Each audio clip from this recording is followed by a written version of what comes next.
And welcome back to Mob Talk Radio. We are talking part 8 of the Gambino Crime family. And so last week, we discussed John Gotti coming in sort of into the circle, taking over his reign as boss, and almost as quick. He ends up getting indicted twice in a short period of time.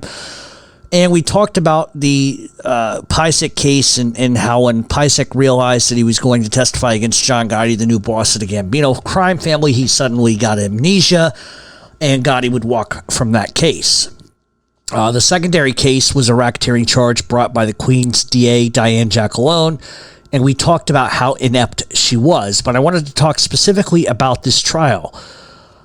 Because I want you to understand how a criminal prosecution works and the differences between a seasoned prosecutor versus that of Diane Giacalone, who was all consumed with her own conviction rates and headlines. There has been a history of state attorneys and the FBI always not being on the same page. It's sort of kind of how things happen. The same can be said for, the FBI not being on the same page as the DEA. Oftentimes, different district attorneys have other cases which involve the same defendants who are being investigated by other law enforcement agencies, and usually there's a back and forth, but usually you would think one with the bigger, more evolved cases would win out. But over the years, similar and smaller jurisdictions have fought over those sort of cases because they want the bigger headlines. It's better for a DA to have huge headlines for them than it would be, say, the FBI. And that's where the rub sort of comes in. Specifically, we can look at John Gotti or even at the John Gotti situation just like that. The FBI was watching Gotti. The district attorney was working her own case, and neither side seemed to want to budge on anything. And as a result of all of that, we know that Willie-Boy Johnson gets outed as a rat, and probably one of the more disgusting acts by a district attorney. As I said, I want to just get into that a little bit just to show you how that went. The racketeering trial would begin for John Gotti in September of 1986. As we can see, he hadn't been a boss for a little over a year and ends up getting hit with an assault case and now a racketeering indictment. Much like Paul Castellano, he walked into a mess, but Paul's issues were more street and probably a little more manageable given the circumstances. The courtroom was full, and Diane Giacalone would take on Gotti and his attorney, Bruce Cutler. The two sides contrasted, obviously, in style, to say the least. Giacalone essentially began by giving an organized crime dissertation for the jury, and they always do this in cases. They did this similarly in the Joey Merlino trial.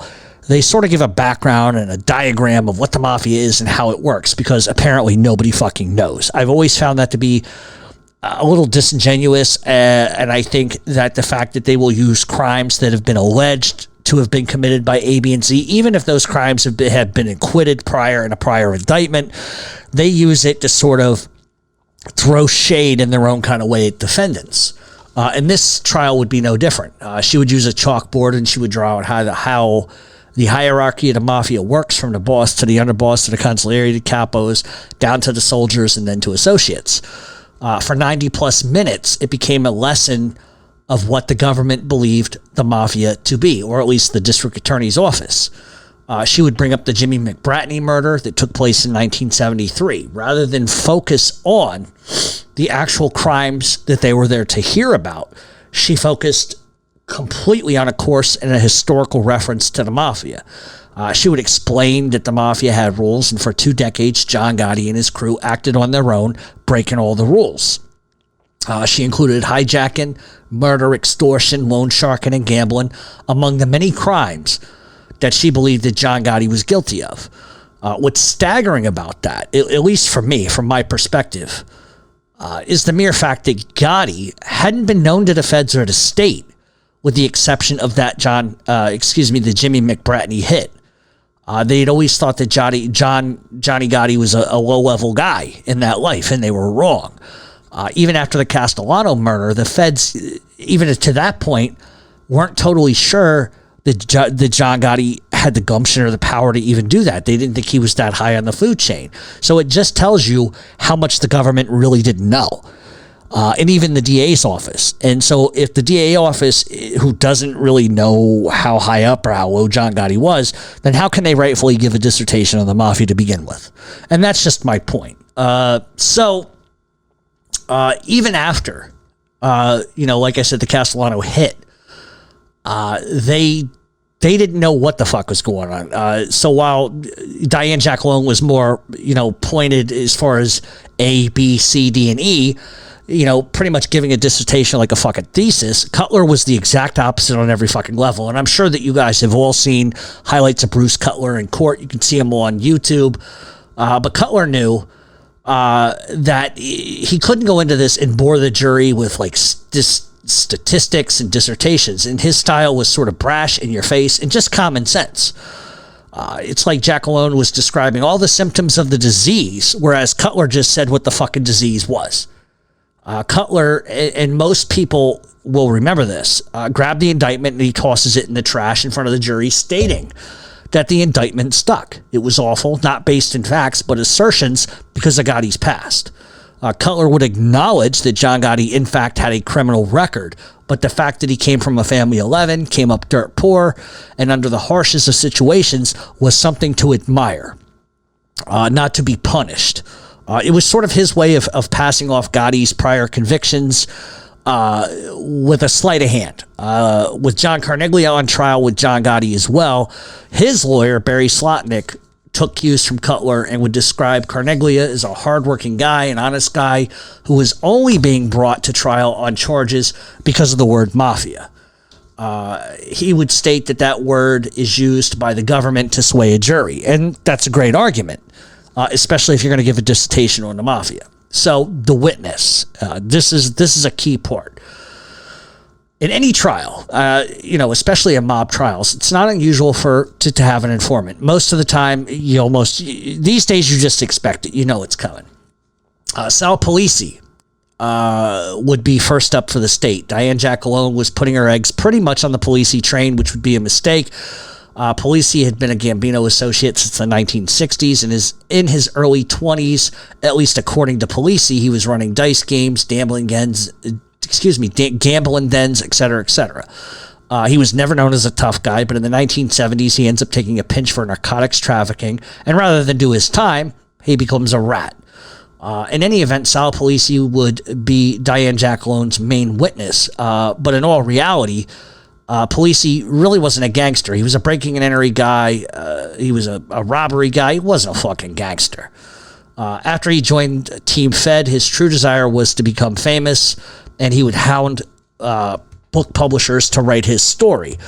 So the day that Polisi was scheduled to testify, Diane Giacalone was actually forced to delay his testimony because it became known to the court that Polisi had given an interview to an author who was currently writing his book. The interview had been audio taped, and without handing over those transcripts to the defense, they couldn't move forward. And that would delay his testimony, but eventually he would come forward. Polisi would then testify that he hung out at the Bergen Club with the Bergen crew, which included John Gotti, and they would gamble, play cards, devise schemes to make money, blah, blah, blah, blah, blah. Polisi was just the opener for Diane Giacalone, and she needed Polisi to sort of set the tone for the rest of the trial and for any other witness that was going to come forward. The problem is, what Polisi stated in court did not match anything that he told his author. There were huge gaps, there were different times, different issues, different people, different players, and nothing really matched up. And he would fail as a fucking witness. And it ended up making the DA's case look just shitty. Giacalone wanted to hammer Gotti about the reasons for the Jimmy McBratney hit, and that it was a favor for Carlo Gambino. She wanted to show how the mafia worked and wanted to prove that Gotti at the time took orders from other mob hierarchy people, i.e. Carlo Gambino, Neil Della Croce. It was a way to show how the mafia operated. To further that notion, they brought in Eddie Maloney to testify against John Gotti. Maloney, however, would also fail as a witness, as his testimony was less fact and more capitulation. And that meaning that he wasn't giving you the reasons for why Jimmy Hoffa was killed. He was supposing that this is probably likely the reason. And the problem is that's not evidence, that's fucking hearsay. And, Gotti just kind of sat there smiling and rolling his eyes. So as November of that year creeps in, the trial was in its second month. Victor Ruggiero would end up taking the stand. No relation to Angelo, obviously. Victor was a former NYPD detective and would testify that the surveillance that he took a part of in the 1970s in watching the Ravenite, he was there and he saw things. What Giacalone thought he could provide, he didn't. He struggled on the stand to remember things. He didn't get dates or times right. At times, he seemed to be hiding things, and Cutler would end up going on to speculate that Ruggiero was hiding some of the things the NYPD at the time they were doing that had no merit and no sign-off of a signature of a judge, meaning that he took part in surveilling John Gotti at the Ravenite without the FBI or without a judge signing off on surveillance. And so, by all accounts, and also at the same time, Ruggiero was being evasive. He would answer certain things, not answer some certain other things, which almost made it seem like he was culpable to some sort of crime. But by all accounts, by that time, Gotti's winning the case. And the government's rock-solid case showed major gaps and holes. Even if things were going well, as we said, a week or so ago, the Gambinos weren't going to take any chances. And that's something that we're probably going to have to debate for the next show or two. This is where Kevin McMahon had the idea of copying down the license plates to the jurors and getting their addresses. They had somebody within the DMV, and we talked about this last week. The same thing they did with Angelo Ruggiero's case, they would do here with this particular case. And so, they had somebody who had an inside track at the DMV who they could trust, who could run plates. And like we said last week, that's exactly what they would do. This is how they located George Papp. Papp was on the jury. He was a close associate of Gotti friend Bosco Radonovich. Bosco would be approached, and he would be the middleman between the Gambinos and the payoff. The original payoff asked, allegedly, according to Sammy Gravano, was $120,000, but the Gambinos felt that was too high, and they would end up negotiating it down to $60,000. Papp accepted the bribe, and Bosco handled the payment. Worst case scenario, the Gotti trial would suffer a mistrial. The fix was in. But did Gotti really need to do that? Did he really need to have a fix? Probably not, until James Cardinale testified. Cardinale would testify that he worked directly for John Gotti from 1979 until about 1981. He admitted to murdering at the behest of John Gotti and admitted robbing drug dealers also at the behest of John Gotti. I can tell you that's not true. That's 100% not true. He would then explain that he murdered 5 people in the time period that he worked for John Gotti, and he would explain further that there was a no drugs policy, and that John Gotti emphatically explained that anybody caught selling drugs or involved in drugs would be killed without hesitation. 3 of those murders were discussed at length and were a part of the indictment. He would go on further to explain that he was a part of a sit-down that took place in 1979 in the Bronx. And the particular issue was that somebody from the Gambinos was irate that his extortion payments weren't paid. Basically because his client, who was paying those extortion payments, was in jail. And rather than let it go, he took it upon himself to go to the wife's house and try to shake her down. And Gotti didn't like that one fucking bit. He felt that the wife should have been off limits. Cardinale would then double down, saying that Gotti yelled at Cardinale not to hang out with kidnappers, and that Gotti allegedly admitted to killing a kidnapper at the behest of Carlo Gambino. Obviously, we know that is the murder of Manny Gambino and Jimmy McBratney, and so obviously we now know that Cardinale is the one that told Giacalone that Gotti was, 100% responsible for the murder of McBratney, which he really wasn't, and he had done time for that. That was old fucking news. But he's putting the reasons why it happened. So she wouldn't have known that the order was given by Carlo Gambino to kill Jimmy McBratney. Robert Center, who was Anthony Center's uncle, was also involved in that. Why the Gambinos never hit him, I'll never fucking understand. So the problem with his testimony is that early on he told investigators that John Gotti was never anything but good to him. And it would get even worse. Under cross-examination by Gene Gotti's lawyer, he would admit to lying and cheating and doing whatever he could to get away with things. And he admitted that he thought Diane Giacalone was lying to him about many things.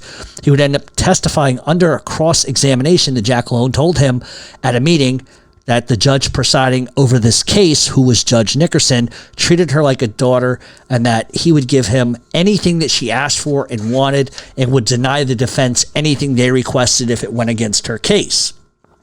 He was asked directly about John Gotti, and once again, he explained that Gotti had done everything for him, put clothes on his back, and was the finest man he had ever known.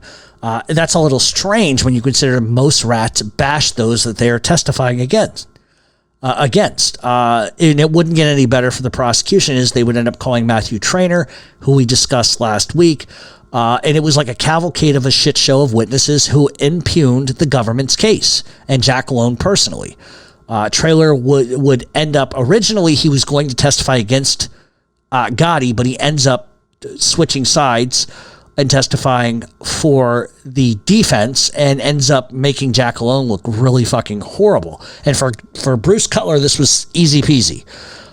Bruce Cutler would show a chart of all the witnesses, how they lied, where they lied, how often, and when. They would also use the cooperation agreements that the DA gave them in return for their testimony as a preface to say why they were willing to lie. Combined with that and the switch of Trainer damaged the prosecution really fucking bad. The case went to the jury, and 7 days later, when it came back, it was a not guilty verdict. So the question becomes, did Gotti even need to sway the jury? In reality, probably not. But it ensured a win regardless. And when you look at sort of the jury poll numbers, 11-1, 11-2, you see a lot of juries, they'll go 11-2 for conviction, but those two holdouts make it a mistrial. Gotti's was 11-1. 11-1 for acquittal. And that sort of tells you they didn't need to buy anybody off. Because the reality is, one man can't sway 11 fucking people. I don't care who the fuck you are. You could be sitting in a jury room, and if 11 people think that motherfucker is guilty, it's almost damn near impossible for one guy on the fucking take to sway them into going from guilty to not guilty. It just doesn't happen. And so the argument is, did Gotti really need to do that? And the other question is, did Gotti even know? And I don't think he knew. And two, here's the other thing. These are the words of Gravano that he fixed the jury. What if he's lying? What if that's not even fucking true?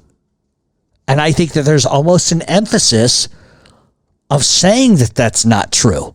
Because if it's 11-1 for fucking acquittal, 11-1 to convict, one guy cannot change. I don't give a fuck how much money you give him. He's not going to sway 11 other fucking people. And ultimately, at the end of the day, it became 12-0 for acquittal. And that's exactly what happened. And I don't think $60,000 is going to sway one guy to change 11 other people's fucking minds. So, while Gotti may have been the most powerful mob boss at the time of his ascension, the commission trial would elevate him to the top and quick. And we know that because Carmine Persico, Tony Salerno, Tony Dux Corralo, Christy Ticfunari, Salvatore Santoro, Jerry Lang were all convicted in the commission case and would never see the light of day again. Rusty Rastelli, who had always been a part of that case, would end up having his charges kind of dropped as a result of the government finding out the Gambino Crime family didn't have a seat on the commission anymore, which is a bit of a joke, considering at the time that they knew Tony Salerno, who was caught on wiretaps, saying he wasn't the boss, saying pass the names up, give it to the boss, because I don't know who these guys are. They just pick and chose who they were going to go after. And don't get me started on that, but it was a simple regard one, disregard the other. So with all of them going away, it came down to Gotti and Vinny Gigante, who were the two real powerhouses in the Mafia at the time. And this was right before Joey Massino would end up taking over the Bonanos fully and become a powerhouse in his own right by aligning himself with John Gotti. So the C-16 squad, if you don't know what that is, they're the ones that oversaw the Gambino crime family from the government's perspective. And they had believed all along that Gotti had somehow gotten to a juror. But like I said earlier, I honestly don't think that they came to that resolution, without some sort of informant saying so. I just got to be honest. And I also think the fact that Diane Giacalone had a weak fucking case, you just look at the jury number, 12-0 for acquittal. I mean, that says everything, right? You're not going to, even if you sway one, you can't sway 11 others. It just doesn't work that fucking way, because there's always going to be one motherfucker on that thing that's going to believe a motherfucker is guilty no matter what you fucking tell them. And that's just the truth. So, I just think that the case that she presented was shit. There were a lot of holes. But according to Sammy DeBold, the feds would be right in their assertion that the jury was tainted. And I think that what proves, like I said earlier, I don't mean to regurgitate this, but I think what proves that handing money to a juror wasn't a factor was the acquittal. So, Gotti might not really have needed to do that. But nobody was going to take any chances, and that's per Gravano.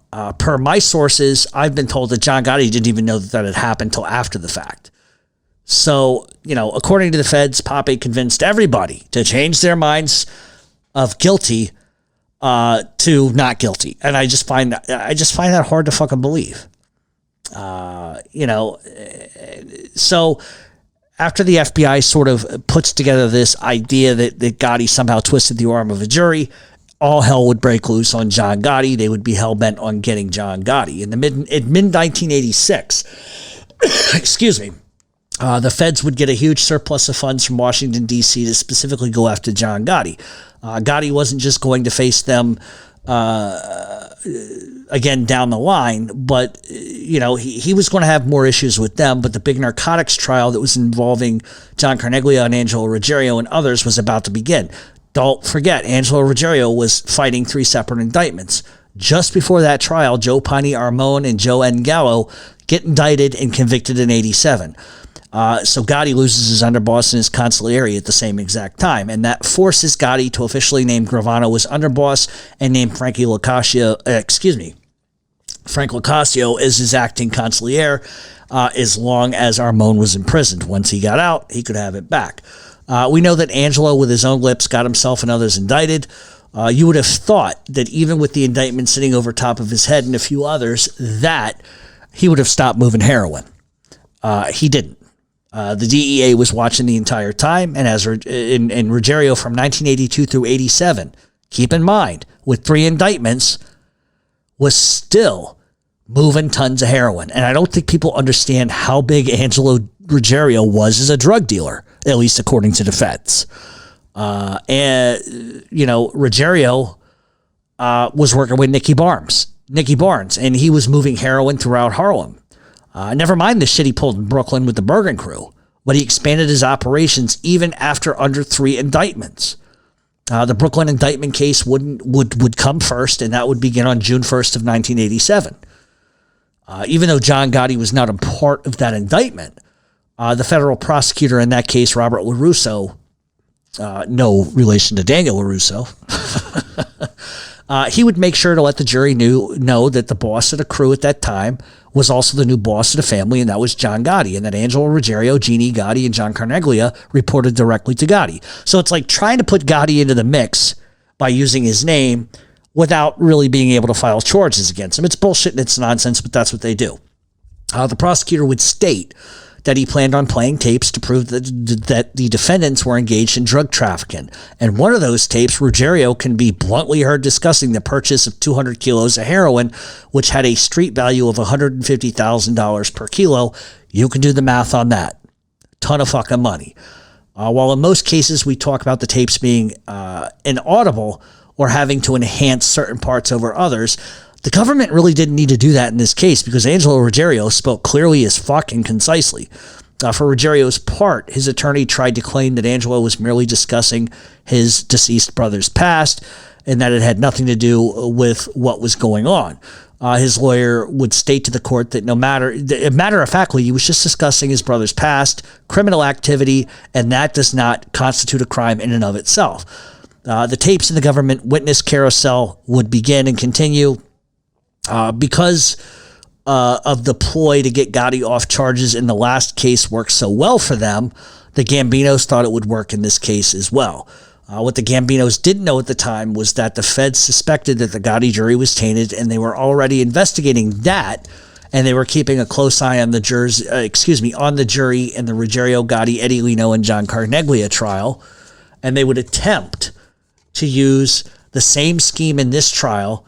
And what they did was they would hire private investigators to station themselves outside Cadman Plaza to take down license plate numbers. The Gambinos would reach one of the jurors, and that juror would have been compromised. The feds would find out, and that would lead to an investigation, and jury tampering would also lead to 3 mistrials, but we'll get to that. A week later, a tape surfaced where a juror who was tossed off the case was talking to another man about knowing Gene Gotti and being offered a BMW in exchange for telling the jury, the other jurors, how he felt about things. Meaning, I don't think he knew, I don't think he did it. This is what, in January of 1988, the government presented the presiding judge of that case with proof that the Gambinos, in fact, had committed jury tampering.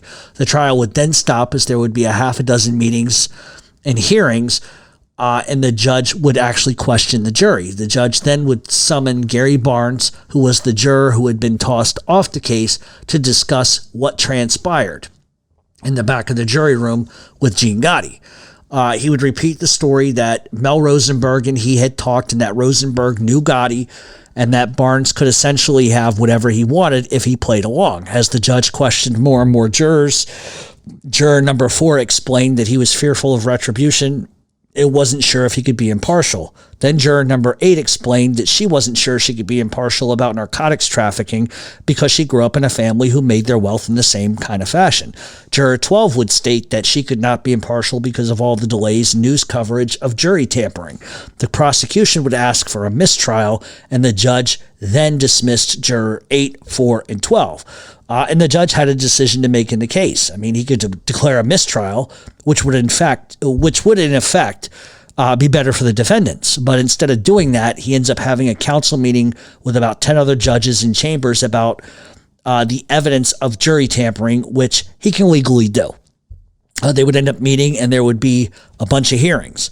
The defense attorneys were fucking furious and irate. They called for a mistrial and explained that the jury was tainted, and that unless a mistrial was called, it would almost be like double jeopardy. The judge would excuse the 3 jurors and add 3 alternates, but that left them with 11 jurors, and you have to have 12 jurors.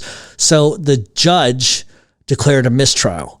Gene Gotti's attorney was irate. He would claim that because the judge declared a mistrial, that any juror who might have acquitted him would now no longer be on the case, and he would not get a fair trial. Good argument, but not going to work. Angelo Ruggiero's lawyer would argue that the government knew it was losing its case, and they invented lies to get a mistrial before they could win the case, so that their only option was to fabricate evidence to get another try. That, I happen to think, is a great argument. The 10 defendants in the indictment would have to go back on trial again, and that included Eddie Lino, Angelo Ruggiero, Mark Ryder, Anthony and Cesar Guarino, Johnny Carneglia, Jeannie Gotti, Anthony Muscatello, Joe Presti, and Oscar Insurian would walk but have to come back. Keep in mind, the whole time this is going on, Angelo's stuck in jail.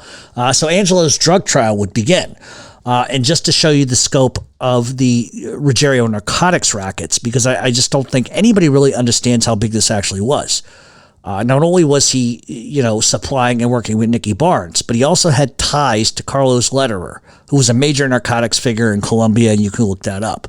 Alfred Dallentash, who we talked about early in the Gambinos, specifically when Sal Ruggiero died, was a narcotics trafficker. He was the partner of Angelo's brother Salvatore, and after Salvatore died, he is the guy who got involved with Angelo. That drug pipeline would continue. And we know this because Dallentash would become an informant.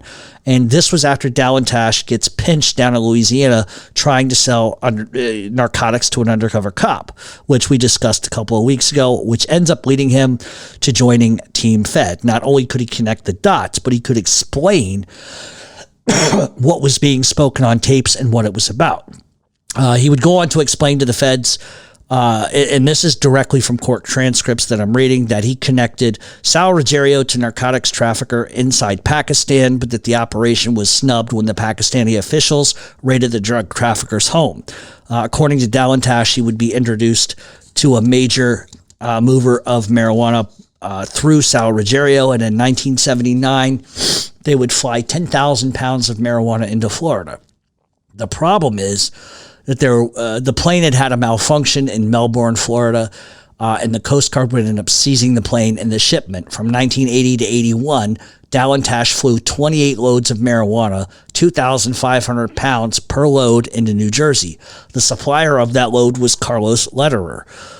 They would continue this for about a year until they realized that heroin was much more profitable, and then on February 23rd of 82, surveillance photos catch Angelo Ruggiero and John Carneglia meeting in New Jersey with Alphonse Siska and Arnold Squitieri. Both of those were noted drug movers, and Siska was an up-and-coming associate with the Lucchese crime family. A week after that, the FBI would see Ruggiero meeting with Squitieri in Queens at a deli. Squitieri was then photographed handing Angelo Ruggiero a package. The FBI would continue to watch Angelo Ruggiero, and within a few days, narcotics trafficker from Canada by the name of Gerlando Shasha, who we've talked about a lot on this show, ends up showing up. Bugs in the house catch Ruggiero discussing heroin with Shasha, as Shasha tells him that he had 40 kilos of heroin that he was supposed to give to his brother. It not only confirmed that Angelo was complicit in helping move drugs, but he knew where his brother was at the time handling his affairs. And keep in mind, this is before his brother died in a plane crash, and those tapes proved that Angelo was the connection in the distribution of narcotics. A week after that conversation, Salvatore Ruggiero died. And the reason why I brought that up was because almost from day one, the feds were on to Angelo Ruggiero. The minute that Sal Ruggiero died, they knew they were going to nail Angelo. Because Angelo wanted to tie up loose ends. He wanted to keep the connection to the drugs going. He wanted to get all the money. And they had suspected all along that Angelo Ruggiero knew where his brother was. And all of this shit is confirmation that the feds were right. So not after a week after Salvatore Ruggiero died, Angelo was caught on another bug. Eddie Leno was having a conversation with Angelo Ruggiero explaining that a shipment of heroin was coming in and he felt that Angelo could do something with it. In the transcripts, Ruggiero is clearly heard saying, "I don't give a fuck, just don't use no planes because the government has surveillance in the air." Eventually, when Ruggiero's trial would begin, there would be some 239 tapes. 89 of those tapes were picked up just at Angelo's house alone, if that tells you anything. In many of those tapes, Angelo directly was talking about drug prices and to whom and where the stuff would go. He would try to code his conversations, but was pretty explicit as to what was going on. Angelo buried everybody on those tapes, including himself. Dalantash, who we just spoke about earlier, had pretty much spilled his guts on the stand. Angelo was essentially fucked. There was no way he was going to beat the case. On July 21st, the case would go to the jury. 7 days later, the jury sent out a note saying that the jury was deadlocked. Of all the tapes, witnesses, and more, Angelo was about to get a small gift, as well as John Gotti. The judge called a mistrial. A juror from that jury would state that the jury had a hard time with the tapes, as many of those things were coded, a little bit distorted, and without a 100% clear and concise wordage, they couldn't come to a resolution. Then there would be complaints from the government about more jury tampering. The government then would refile the case, and a third trial would begin in Brooklyn in September of that year. Angelo again fought for bail, and this time he gets a lucky break and he's granted bail. The trial would be handed to a 91-year-old judge, and in between trials, Angelo ends up getting diagnosed with cancer. In April of that year, a few months into the trial, Angelo was told his cancer was terminal and he needed to have surgery immediately. The judge then severs Ruggiero from the case. They knew he was going to die. We won't try him with Eddie Leno, John Carneglia, and Jeannie Gotti. We will bring him back to court. Gene and John Carneglia would end up continue on with that trial. They would be convicted and found guilty and sentenced to a ton of time in prison. Behind the scenes of all of this, the FBI was watching John Gotti at every turn. The influx of federal money allowed them to watch Gotti and the Bergen crew 24/7. By 1987, the feds learned that John Gotti had an office in Manhattan, specifically in the garment district in Louis Kasman's office. Kasman was a Gotti frontman in the district. Joe Gallo, who was locked up, actually controlled the Blouse Association, and Tommy Gambino controlled the trucking companies.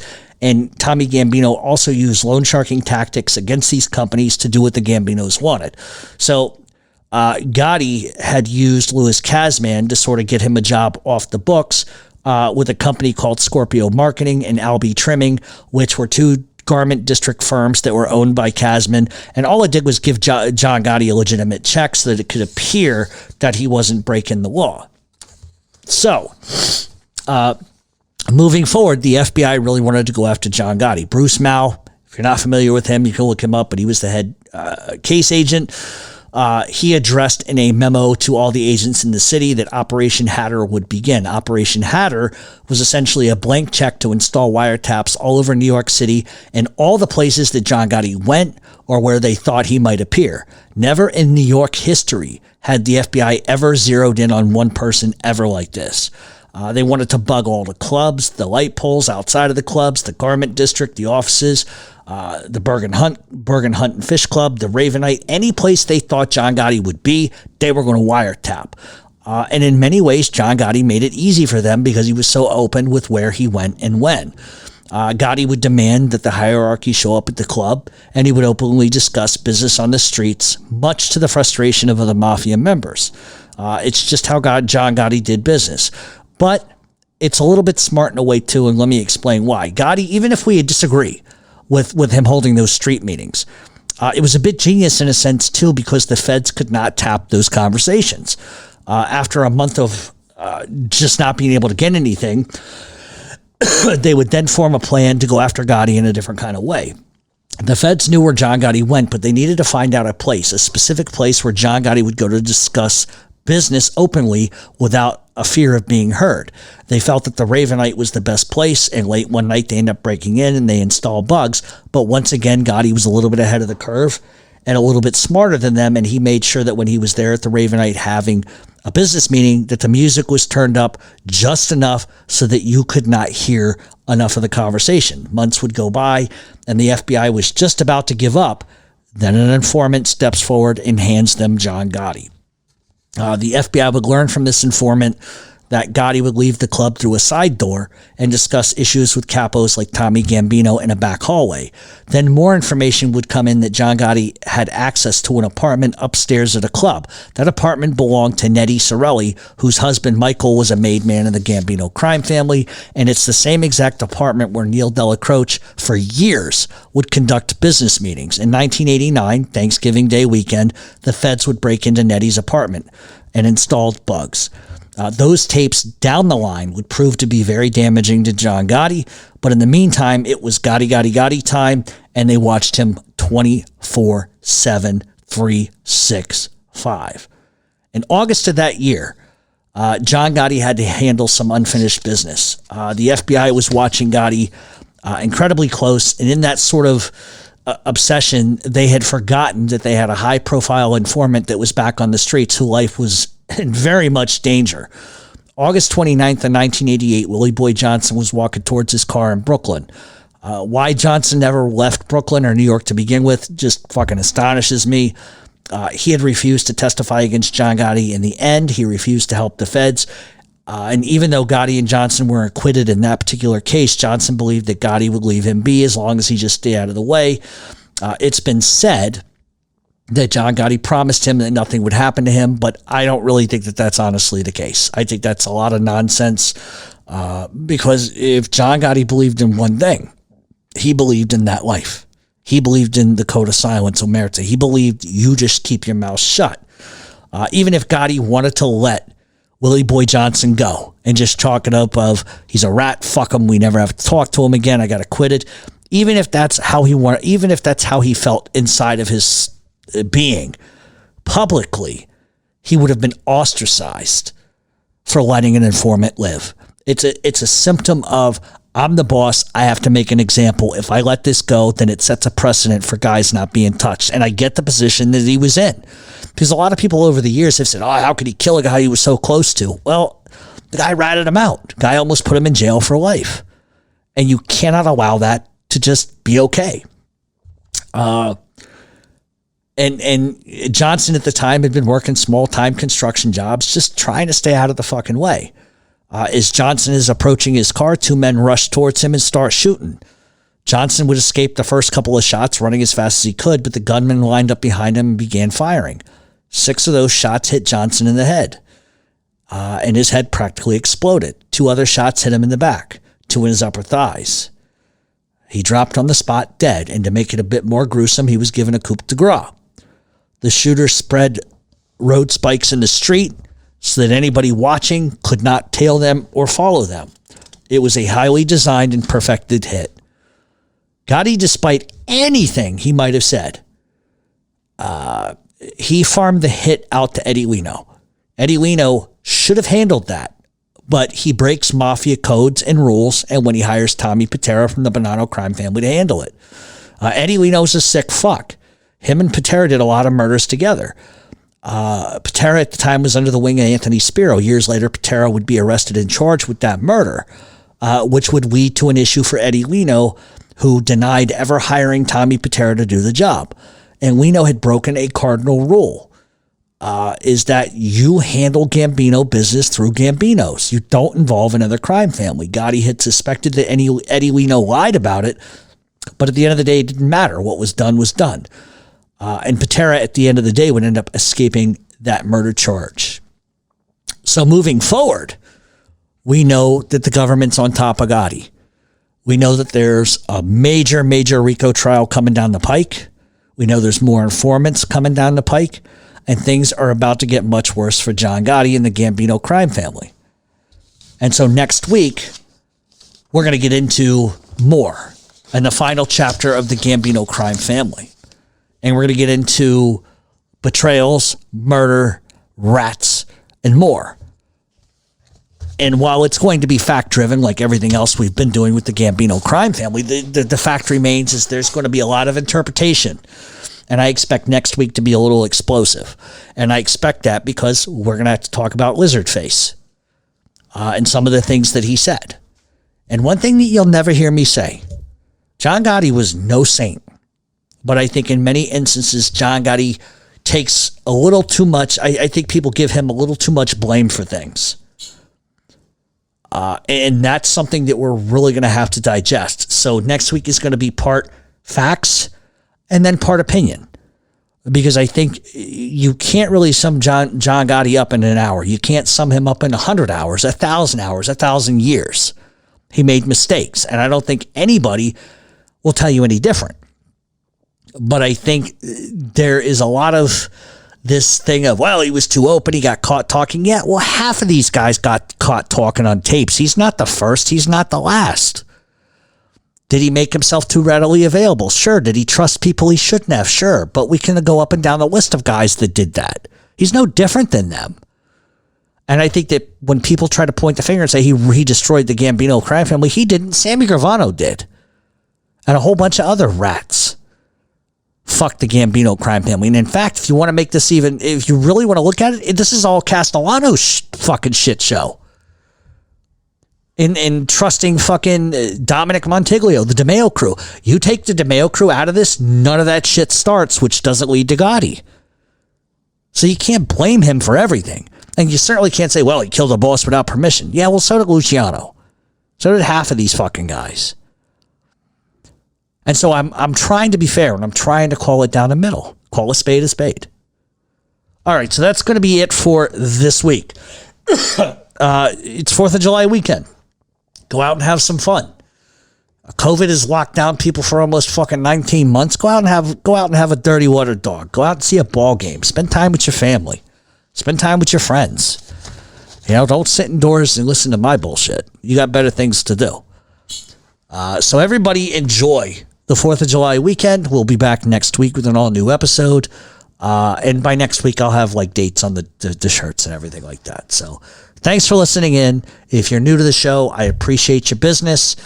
And don't blow your fucking hands up with no fireworks. You know, don't do that. That would be a bad thing. All right. So all that being said, we're gonna get out of here. We'll see everybody next week. Enjoy the holiday, everybody. Enjoy the holiday.